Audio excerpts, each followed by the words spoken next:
Assalamualaikum warahmatullahi wabarakatuh. Saya Aisyah. Hari ini saya akan bertanya daratan anda.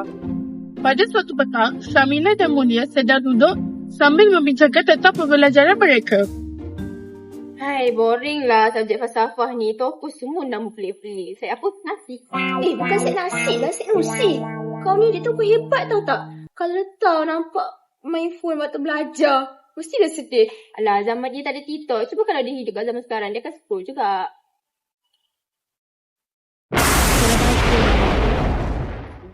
Aku dengar aku bosan belajar tentang aku.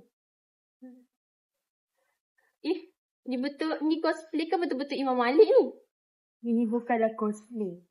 Tapi aku datang untuk mengajar tentang adab yang semakin hilang. Tenang Imam Malik. Anak-anak muda zaman sekarang ni perlukan bimbingan. Sekarang ni ilmu luas. Ada sains, ada teknologi. Tapi kalau ada ilmu pun tak ada adab, kosong juga.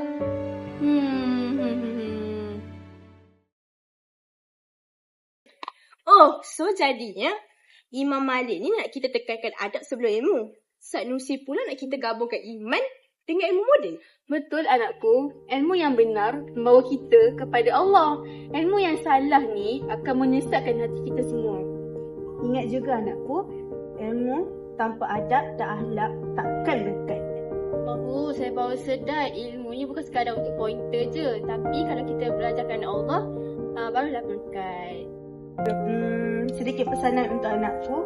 Ingatlah, ilmu tanpa adab bagaikan pohon apa.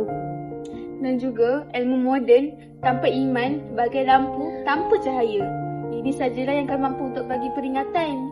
Jaga diri ya anak-anakku. Kami pergi dulu.